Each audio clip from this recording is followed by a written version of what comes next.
Aussie house prices over 50 years. Let's have a look. Good evening everyone, Florian here and welcome to another episode of HeiseSays. Grab your stein of coffee because there's a website and an article, but I want to bring this to your attention. I think it's fantastic and we should all have a look at it. Simply to do with house prices in Australia over the last 50 years. Some of the graphics in this article are really great. And I thought, we're going to do a quick video just looking at this. So this is by Jonathan from datamentary.net. And I will add a link to this, do the pinned comment thing that YouTubers are meant to do. And I'm so professional, guys, you know, that's it. Well, look at this. So if we have a look here, if you talk to anyone under the age of, say, 50, I don't think you'd get much of an argument that Australian house prices are completely out of control and that Gen Xers, millennials and Zoomers, the poor bastards, have gotten a pretty raw deal when it comes to home ownership. Many boomers, at least as the stereotype goes, would counter that this is just sour grapes, that house prices aren't really all that much more expensive after accounting for inflation. Yeah, that I don't... I get none of my family members would say that, but I guess that they are paid much more in loan interest, and that they didn't get any subsidies like the first homeowners grant we have today. Who is right? Well, let's sit back with a slice of our favorite artisanal sourdough smothered in avocado. No. Andrew Bolt said no. He said no. Let's look at the data and try to figure it out. First, let's go back to the early 70s. That is the earliest I could find reliable data from the ABS. Here's what houses cost in terms of capital city. Okay, let's go back here. And we can see right back in 1970s, and he got it from ABS, for houses past 2017. And the Australian prices, house prices in Australia, 70 to 2003 by Peter Albertson and Demi Chung. And we can see here Sydney, what is that, $18,700? In 1970, whoa, Perth, and there we go. Oh, look, it's 20,000, 1970. Oh, boom, there we go. Brisbane isn't here yet. Brisbane didn't exist in the 70s. I mean, you've got to understand, let's see, wait for Brisbane to appear. You've got to understand they didn't even have sewer plumbing in some of these places. Like, there you go, there's Brisbane. You know, back then, you'd still had rainwater tanks and outhouses. I mean, so you could probably still find a house with a rainwater tank and an outhouse in the middle of nowhere. Right now, dirt cheap. There you go. There's your options. Because honestly, that's one of the arguments I'd put forward is that people aren't willing to move around. How many people are willing to look at another city? You know, or even to look at another continent? That's what my father did. He got out of East Germany and he applied for South Africa, Argentina, like all the Germans do, Australia, the US. He was qualified, educated, and they all offered him. Australia was the first one to give him opportunity, paid for his ship over here, and he learned English on the way. So, I mean, is that adventurous spirit kind of gone? I mean, even I moved to a new city. So let's keep playing here if we have a look. 73, let's skip forward a bit. 76, who's winning? Sydney's still at the top. And look, whoa, so what's that? So here, 77, Sydney just shot up. Look at that. It's just gone nuts. Then you've got Canberra and Brisbane. Canberra and Brisbane. Perth was more than Melbourne in 82. Wow. Wow, there we go. And then Melbourne took over. Brisbane was higher than Melbourne in the early 80s. And there we go. So now it's Canberra, right up there with Perth at 80 grand. Canberra's at the top in 84. 85, 88. Hang on. Ooh, 85. Just going to let this play. 86. And there you go. Look at Sydney just flying up. 120,000. There's Melbourne catching up, the two cities. And you got Canberra. Darwin's right up there. That was surprising. Well, it didn't last. And then there's Perth chasing. Come on, Sydney. Keep going. You can do it. You can do it. In the 90s. Remember the 90s, guys? Look at that. 180 grand. 146,000. Brisbane, 124,091. When did we move up to Queensland? We moved up in the early 90s, I think. We got a place down the Gold Coast my parents bought. There you go. 160, 200,000. Let's just jump right up there. We got to look at that. Sydney jumping up there. Canberra. Oh, and look at that. Everyone else is going up. 2008, 2009. Boom, 2020. Oh, look at that. Look at 2018 and then 2020. Look at that jump. So you've got, it's higher now too.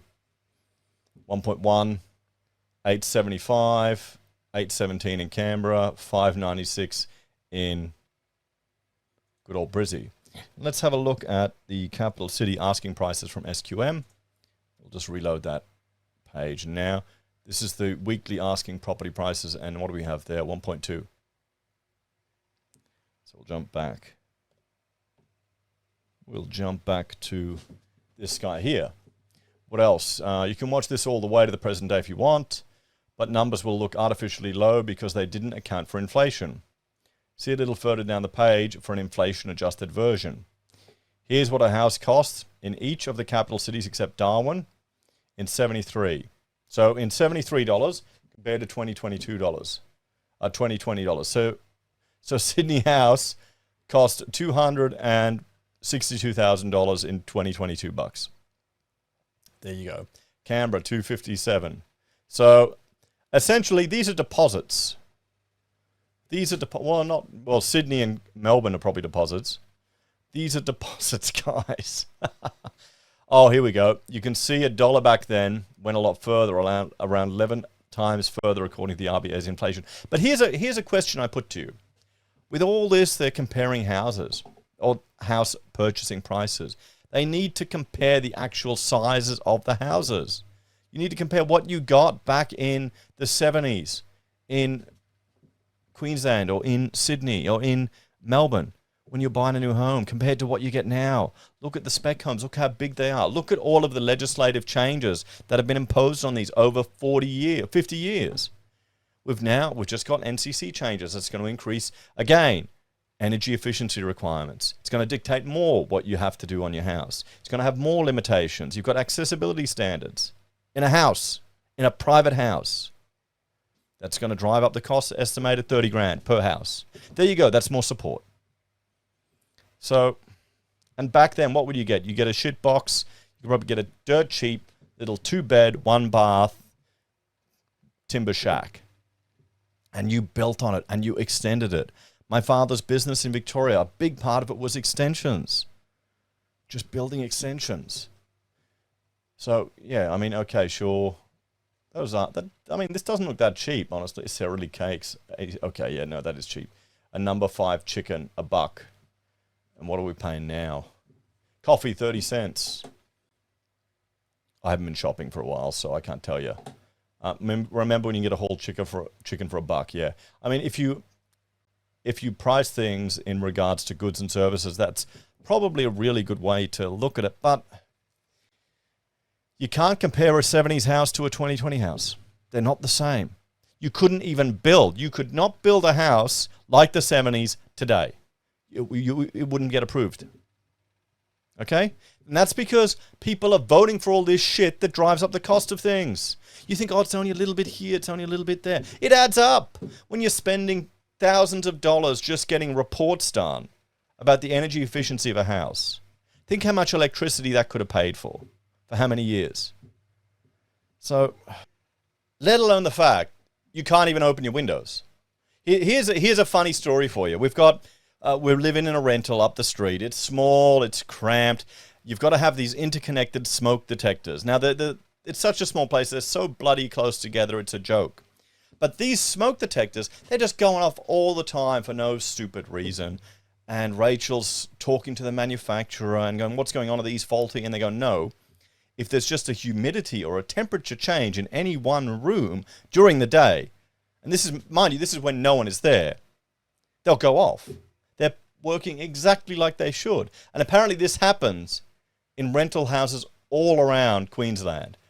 So what you have to do, you've got to babysit your bloody smoke detectors and open the windows to make sure it's a comfortable environment for it during the day.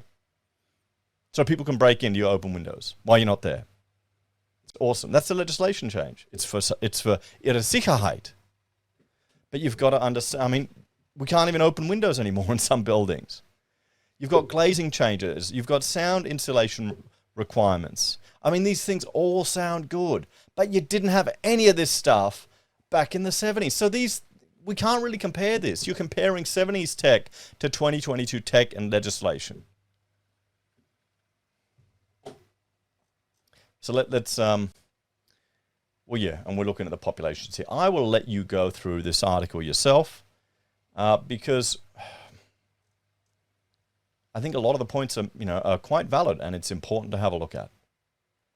But I'm just getting frustrated that, well, we're comparing old tech with new tech. And I wonder how much of that cost increase has come through legislative changes. Because really, you'd think it'd be more efficient construction now, wouldn't it? I mean, in the 70s, you didn't have many people building with trusses. You do now. That's faster and more efficient, but yet houses just get more and more expensive.